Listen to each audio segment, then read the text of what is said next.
had been living on the planet 7 for 18 months. He was a geologist, which meant he studied rocks and minerals. The company that hired him wanted to know if there was anything valuable under the ground. It was lonely work, but did not mind. He liked the quiet. He liked the strange purple trees and the orange grass.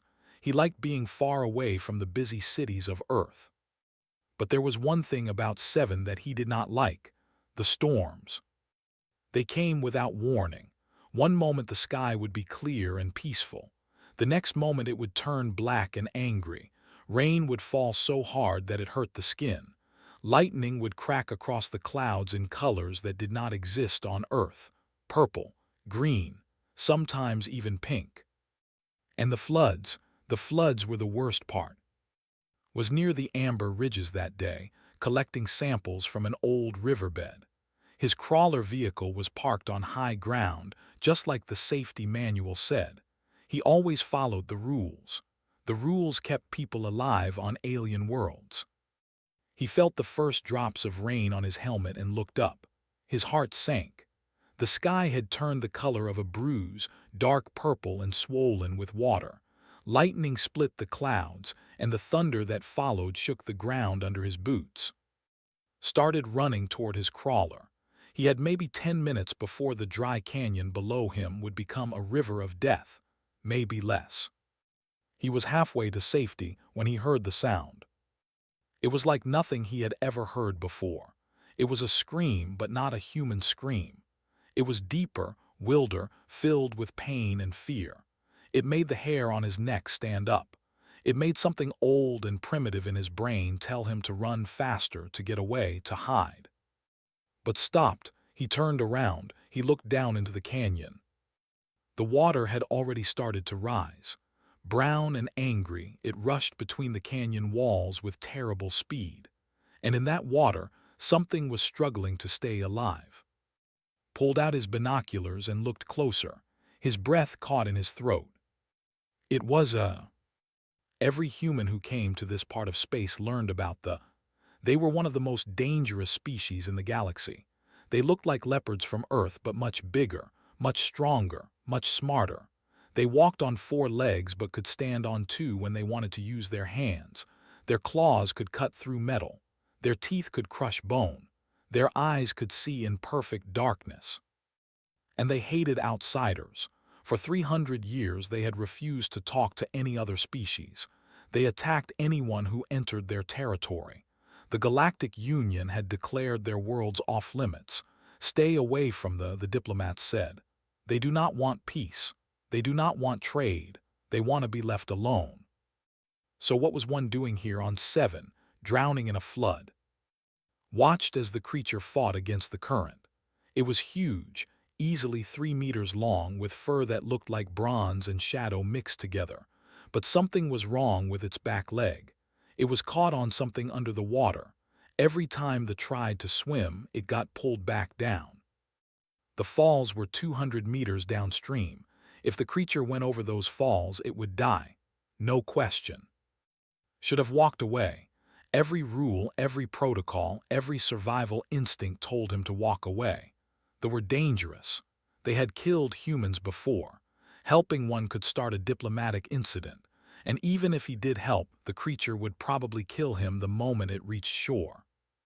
But thought about what it would feel like to drown. He thought about the fear and the pain and the loneliness of dying in cold water on a world far from home. He thought about watching someone struggle and doing nothing. He jumped. The water hit him like a punch from a giant. It was cold and fast and filled with dirt and debris. Could barely see, barely breathe, barely think. The current grabbed him and tried to drag him under. He fought back, kicking with all his strength, swimming toward the struggling creature. Up close there was even more terrifying. Its eyes were the color of amber, huge and wild with panic. Its claws slashed at the water, each one as long as hand. Its mouth was open, showing teeth that could bite him in half. But did not stop. He could not stop. He dove under the water. His lungs burned. His eyes stung. He could see almost nothing in the murky darkness. but he could feel the roots and debris that had tangled around the creature's leg. He grabbed them. He pulled. He tore at them with his bare hands until his fingers bled. Something gave way. The leg came free. Shot back up to the surface, gasping for air. He expected to die now. He expected claws to tear through his chest and teeth to close around his throat. That was what did to outsiders. Instead, he felt something grab the back of his jacket, something powerful, that was dragging him toward shore. They crashed onto the muddy bank together, coughing and shaking and gasping for breath. Lay on his back, staring up at the angry sky, waiting for his heart to slow down. Beside him, the massive creature was doing the same. For a long moment, neither of them moved. Then the spoke. Its voice was a deep rumble, like distant thunder, but the translator in his ear turned it into words he could understand. "You are either the bravest creature I have ever met," the said, "or the most foolish." Laughed, it hurt his chest, but he could not help it. "Probably both," he said. The alien turned its great head to look at him. Its amber eyes were strange now. The wildness was gone. In its place was something that looked almost like respect. "I am called," the creature said. "By the laws of my people, I owe you a life debt. You saved me when you had every reason to let me die. This is not something my kind will forget." Sat up slowly. "What are you doing here? This planet is far from space." The alien's ears flattened against its skull. For the first time, saw something in those amber eyes that he had never expected to see in a predator. Fear. "I was guarding something," said quietly. "Something that cannot be lost. Something more important than my own life." The creature looked back toward the flooded canyon, and its voice became desperate. "And now the waters have blocked the only path to it." Followed its gaze. The canyon was now a raging river, impossible to cross. "What were you guarding?" he asked. Did not answer for a long moment. When it finally spoke, its voice was barely a whisper. "The future of my people." Did not understand what meant. The future of my people. What did that mean? They were powerful. They were feared across the galaxy. They had their own worlds, their own ships, their own armies. What could one alien be guarding on this empty planet that mattered so much? But he did not ask questions. He could see the desperation in his eyes. He could see the way the great creature kept looking toward the flooded canyon, its muscles tense, its breathing fast. Whatever was out there cared about it more than its own life. And that was enough for. "Show me," he said. Looked at him with surprise. "You would help me, after everything my kind has done to yours." Thought about the stories he had heard. They had killed human explorers. They had destroyed human ships that came too close to their territory. They were not friends to humanity. They were not friends to anyone. But this had not killed him. This had dragged him to shore when it could have let him drown. This was afraid and alone and desperate for help. "Yes," said simply, "I would help you." Something changed in his amber eyes. A wall came down. A door opened. For just a moment, the fierce predator looked almost vulnerable. "Then follow me, human, and pray we are not too late."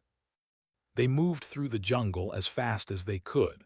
The rain was still falling hard, turning the ground into mud that sucked at their feet. Was limping from its injured leg, but it did not slow down. It pushed through pain with the determination of someone who had no choice. Struggled to keep up. His legs were shorter than the alien's. His muscles were weaker, but he refused to fall behind. Whatever they were racing toward, it mattered. He could feel it in his bones. After an hour of hard walking, they reached a cliff face. Water was pouring down the rocks like a waterfall, hiding whatever was behind it. Stopped and stared at the cascade of water with something like grief on its face. "The entrance," it said, "it is blocked by the flood." "Is there another way in?" asked. "No, this is the only path." Claws dug into the mud. "I was a fool to leave. I should have stayed inside, but I needed to hunt. The little ones were hungry and I needed to find food, and now Little Ones felt something cold settle in his stomach. What exactly are you guarding? The alien did not answer. Instead, it walked toward the waterfall and plunged through without hesitation, took a deep breath and followed. The water hit him like a hammer. It was cold and powerful and tried to knock him off his feet, but he pushed through and stumbled into the cave beyond. His helmet light cut through the darkness, revealing stone walls covered with strange carvings, spirals and circles and shapes that seemed to move when he was not looking directly at them. This way, said, the inner chamber is higher, it should still be dry, it must still be dry. They climbed through the cave, moving upward through narrow passages and tight tunnels. The sound of water was everywhere, echoing off the walls, getting louder with every step. Could feel it rising behind them. They were racing the flood. Finally, they emerged into a vast underground chamber, swept his light across the space, and his heart stopped. Eggs, there were eggs everywhere. They sat in nests made of woven grass and glowing moss, each one as big as a watermelon. Their shells were beautiful, swirled with patterns of copper and black, like the fur of the creature beside him. There had to be 30 of them, maybe more. And among the eggs, huddled together in frightened groups, were small shapes, bobbies, hatchlings. Their eyes were huge in the light, their tiny bodies shaking with fear. Some were no bigger than, others were the size of dogs. They made soft crying sounds when they saw, sounds of relief and need. Turned to look at the alien beside him. His voice came out as a whisper. "These are your children." "My clan's children," said. Its voice was heavy with sorrow. "All that remain of us." The great creature moved toward the hatchlings, lowering its head to touch them gently. 6 years ago, a plague swept through space. We called it the Scourge. It killed quickly and without mercy. By the time it was over, most of our females were dead. And without females, there could be no more eggs, no more young, no more future. Felt his legs grow weak. He sat down on a rock, staring at the eggs around him. "These are the last ones," he said, "the last children in existence." Yes, his amber eyes were wet. "We gathered the surviving eggs from every clan, every world. We brought them here to this hidden place far from our enemies. I volunteered to guard them. For 3 years I have lived in this cave, keeping them warm, keeping them safe, waiting for them to hatch." The alien looked at the hatchlings with fierce love. "These 17 survived. The rest are still in their eggs, growing, preparing to be born. And no one knows you're here. No one, we could not risk it. There are those who would destroy these eggs if they learned of our weakness. They have many enemies." His voice became quiet. "I have been alone for 3 years, human. I have had no help, no company, no rest. Just me and the eggs and the hope that someday my people would have a future again." Looked at the eggs, at the frightened hatchlings, at the warrior who had given up everything to protect them. His throat felt tight. Then he heard it, a deep rumbling sound that made the ground shake, the sound of water getting closer, getting higher. "The secondary surge," said. Its ears went flat with terror. "The main flood is still coming. When it arrives, this chamber will fill completely." Jumped to his feet. He looked around the cavern, calculating distances and heights. His eyes stopped on a passage at the far end of the chamber, higher than the others. "Where does that lead?" he asked. "Nowhere," said. "It floods completely during storms. We call it the Drowning Passage. No has survived it in living memory." "How long is it?" "Perhaps 2 kilometers. It exits on the other side of the ridge, well above the flood line. But it does not matter. The passage fills with water. To take it is to die." Was already pulling equipment from his pack. He found his emergency rebreather and checked the gauge. 30 minutes of air. It would have to be enough. "No has survived it," he said. "But I'm not." He met his eyes. "I'm human. And humans are very good at not dying when we're supposed to." Stared at him. "You would drown for creatures not your own." Looked at the hatchlings. They were watching him with huge, frightened eyes. They did not know what was happening. They did not know that death was rising toward them through the dark. But he knew, and he could do something about it. "Yes," he said, "I would." He walked toward the drowning passage, checking his equipment one last time. "I'll scout the passage," he said, "find where it surfaces, then come back for you and the eggs." He paused at the entrance and looked back at, "Don't worry, I'll be back, I promise." Then he took a deep breath and plunged into the dark water. The water was black, not dark, not murky, black. Could not see his hand in front of his face. His helmet light was useless here, swallowed by the darkness like it had never existed. All he could do was swim forward, one arm reaching ahead, the other trailing against the stone wall to keep his direction. The rebreather covered his mouth and nose, feeding him air in small, steady breaths. 29 minutes left. 28. 27. He tried not to count, but he could not help it. His brain wanted to know exactly how much life he had remaining. The passage was narrow. Sometimes the walls pressed so close that had to turn sideways to squeeze through. Sometimes the ceiling dropped so low that he had to crawl along the bottom, pulling himself forward with his fingers. Rocks scraped against his suit. Debris tangled in his hair. The cold seeped into his bones until his muscles felt like wood. But he kept going. He had no choice. Behind him, in a cave slowly filling with water, 17 baby aliens and 30 eggs were waiting for him to save them. He could not fail them. He would not fail them. 15 minutes in, the current changed. It had been pushing against him since he started, a gentle pressure that made every meter of progress a struggle. But now it shifted. It became stronger. It tried to turn him around, to push him back toward the chamber he had left. Kicked harder, his legs burned. His shoulders ached. But he kept swimming, fighting for every inch of forward motion. Then the current grabbed him. It was like being caught by a giant hand. One moment he was swimming. The next moment he was spinning, tumbling, completely out of control. The walls slammed against him. The ceiling hit his helmet. He lost all sense of direction. He did not know which way was forward. He did not know which way was up. Panic rose in his chest like a living thing. It screamed at him to struggle, to fight, to do something, but knew that panic was the enemy.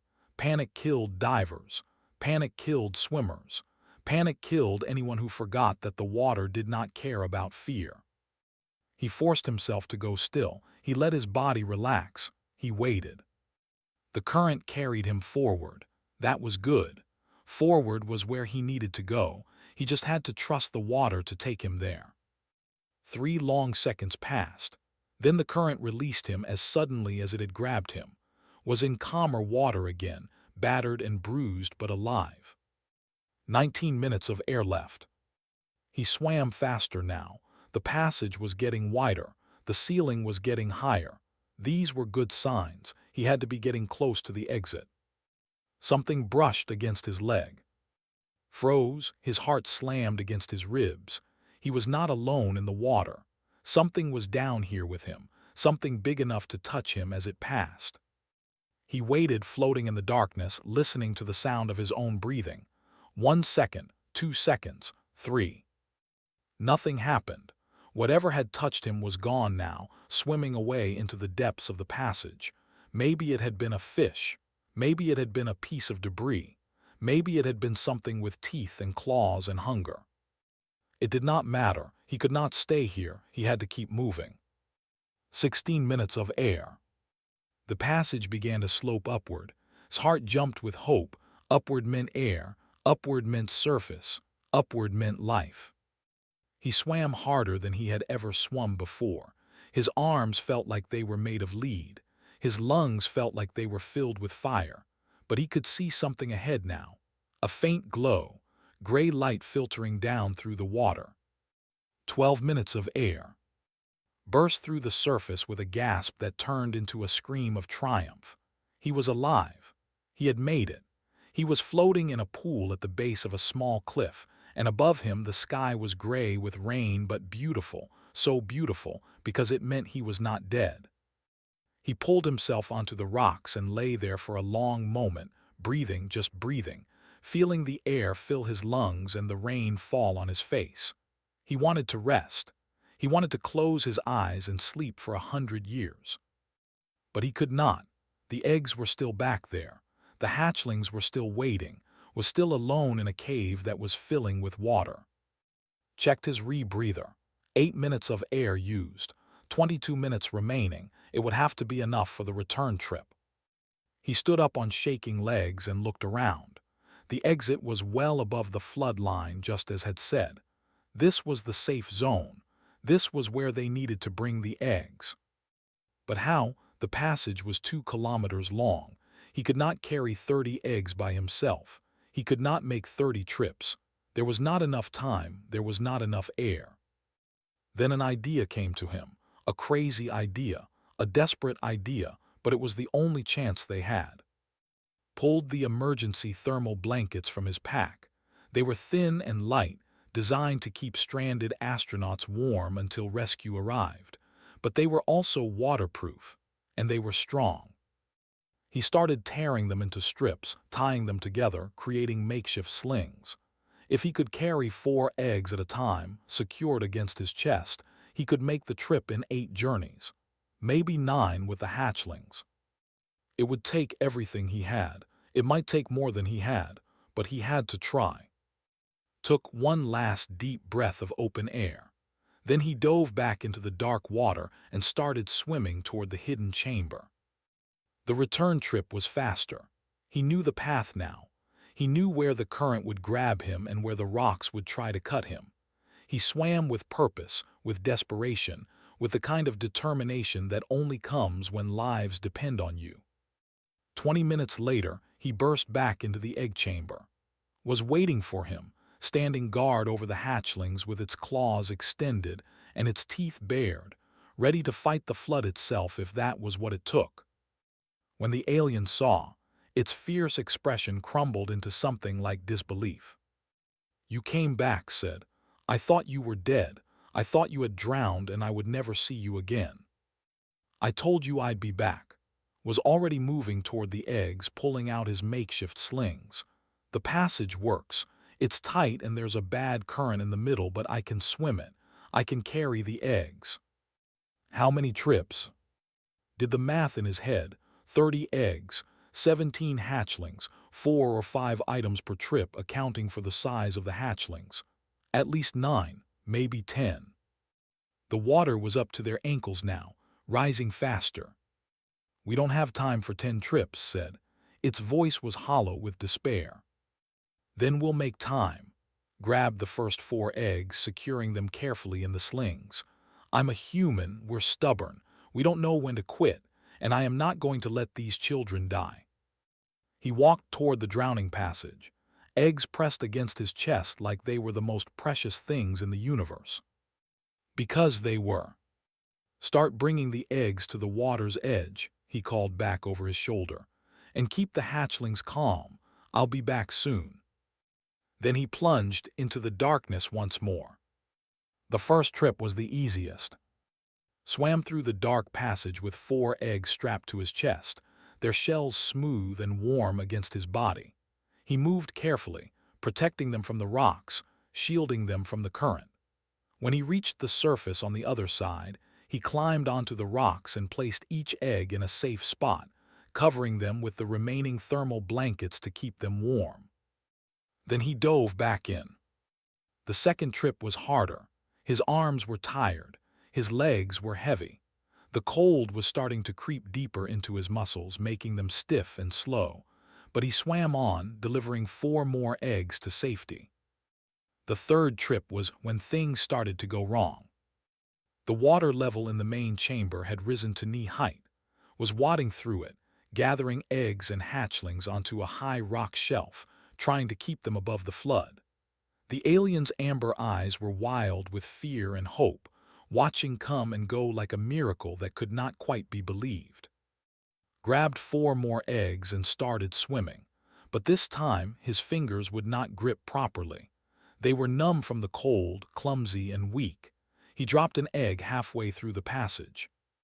Time stopped. Dove after it, his heart screaming in his chest. The egg tumbled through the dark water, sinking toward the bottom of the passage. He reached out, straining every muscle, and caught it just before it hit the rocks. He held the egg against his chest for a long moment, feeling its warmth, feeling the tiny life inside it. A life that had almost ended because his fingers were cold. He could not let that happen again. Completed the third trip and started the fourth. By now, his rebreather was running low on power. The air it gave him was thin and stale. His lungs had to work harder for every breath, but he kept going. Fourth trip, 4 eggs delivered, 14 eggs remaining. Fifth trip, 3 eggs this time because he was too tired to carry 4, 11 eggs remaining. His legs stopped working properly on the 6th trip. They would kick when he told them to, but weakly, without power. The current in the middle of the passage caught him and held him for almost a full minute, trying to push him backward, trying to make him give up. He fought it with everything he had, and when he finally broke free, he was crying inside his mask. 6th trip complete, 8 eggs remaining.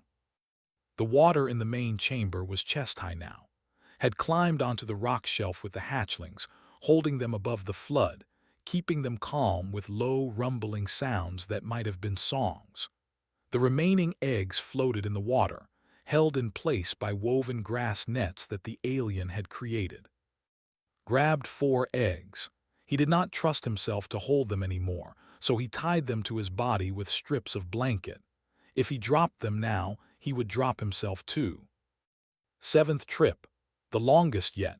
Twice he blacked out for a moment, losing time in the darkness. He only knew because suddenly he would be further along the passage than he remembered. His body was swimming without him, running on instinct and desperation. 4 eggs delivered, 4 remaining. The 8th trip broke him. The eggs made it.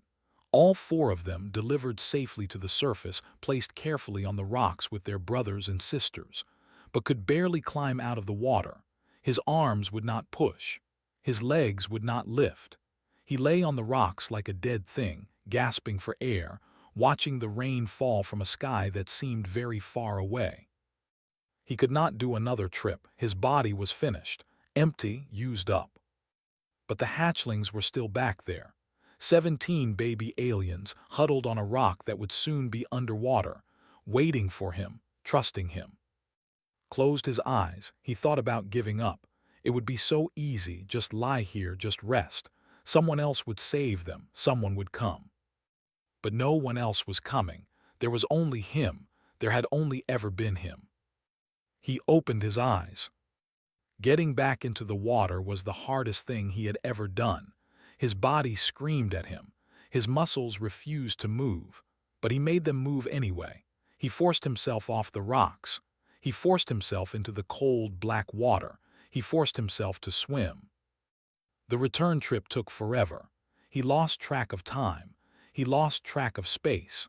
There was only the darkness and the water and the burning need to reach the chamber before it was too late. When he finally arrived, the water was up to the ceiling of the rock shelf, was standing on the highest point, hatchlings clinging to its back and chest and head, their tiny claws digging into its fur. "I thought you were not coming back," the alien said. Its voice was strange, thick with emotion. "I'm here," could barely speak. "Give me the hatchlings, as many as I can carry." They loaded 7 of the smallest ones into his arms and onto his back. The bobbies were shivering, mewling with fear, but they held onto him like he was the only solid thing in the universe, because right now he was. The swim back was a nightmare that never seemed to end. The hatchlings made strange sounds as they passed through the dark water, sounds of terror and confusion. Talked to them the whole way, even though his voice was barely a whisper, even though they could not understand him. "It's okay," he said. "We're almost there, just hold on just a little longer." They reached the surface. He placed the hatchlings on the rocks with the eggs. They were shaking and wet but alive. 10 hatchlings remaining. Went back. He did not remember deciding to go back. His body simply turned around and started swimming. It knew what had to be done, even if his mind was too exhausted to think. Ninth trip, 6 hatchlings, the older ones bigger and heavier. They held on to him with desperate strength, their claws leaving marks on his suit. 4 hatchlings remaining. The rebreather died on the 10th trip. He was halfway through the passage, 3 hatchlings strapped to his chest, the last one clinging to his back when the device gave a final wheeze and stopped working. No more air, no more machine to keep him alive. Held his breath. It was all he could do. Hold on, keep swimming, don't breathe. The darkness pressed in on him from all sides. His lungs burned like they were filled with fire. His vision started to blur. Spots of light danced in front of his eyes, even though there was no light here, only endless black. 30 seconds without air. He kicked, he pulled. He dragged himself through the water with strength that should not exist. 45 seconds. The hatchlings on his chest were still. He did not know if they were alive or dead. He could not think about that now. He could only swim. 60 seconds. His lungs tried to breathe. It was not a choice. His body simply demanded air, and there was no air to give it. Water started to enter his mouth, cold and dark and final. 70 seconds. Something grabbed him. Massive claws closed around his arm and pulled. The world became motion and chaos, and then suddenly there was light, gray and beautiful, and was on the surface, coughing up water, gasping for air, alive. Had followed him. The great alien had conquered its fear and swum through the drowning passage, racing to catch him before he died.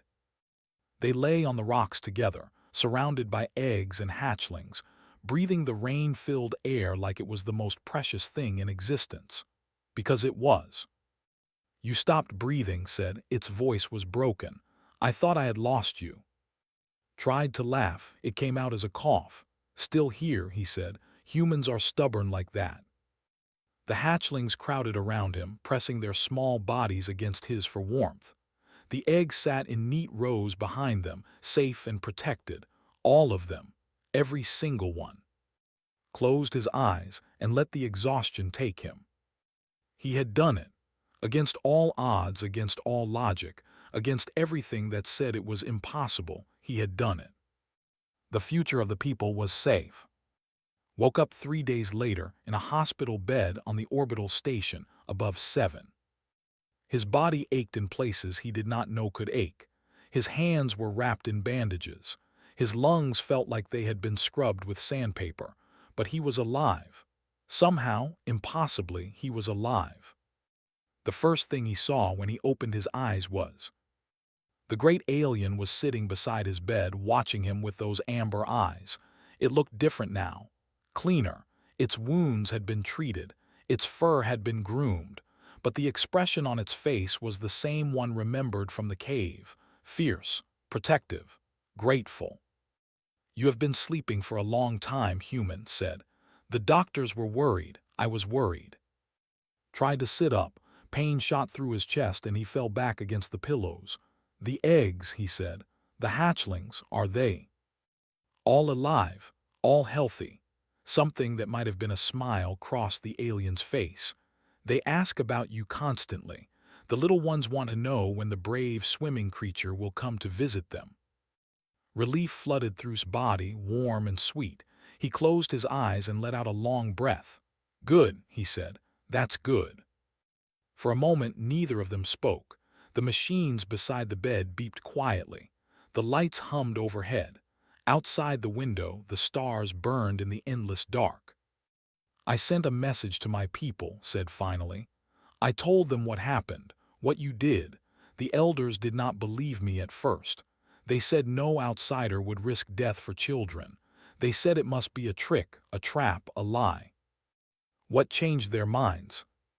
"I sent them the recordings from my translator." The alien's ears twitched. "They saw you dive into the water. They saw you swim through the darkness, carrying our eggs like they were your own children. They saw you refuse to give up, even when your body was failing, even when death was certain." His voice became quiet. "They saw what I saw, a creature who chose to drown for strangers." did not know what to say, so he said nothing. The elders have made a decision, continued. For 300 years we have hidden from the galaxy. We have refused all contact. We have pushed away anyone who tried to reach us. We believed that isolation was strength. We believed that trusting others was weakness. The alien stood up and walked to the window, looking out at the stars. We were wrong. Felt something shift in the room, something important, something that would change everything. They are going to join the Galactic Union, said. We are going to open our borders. We are going to talk to other species. We are going to trust again. The alien turned to look at. Because of you. Because you showed us that there are creatures in this galaxy who will sacrifice everything for those who are not their own. You showed us what we had forgotten. His throat felt tight. I just did what anyone would do, he said. No, his voice was firm. You did what no one else would do, what no one else has ever done.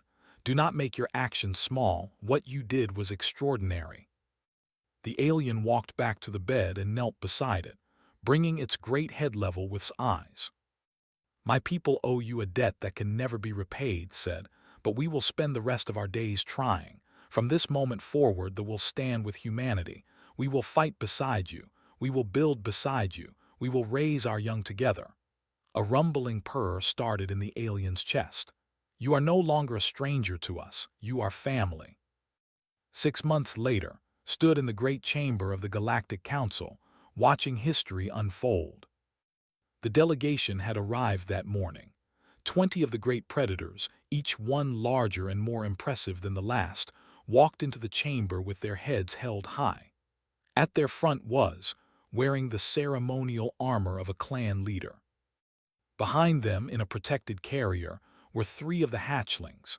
They were bigger now, almost the size of Earth wolves, but their eyes still held that same look of curious wonder that remembered from the cave.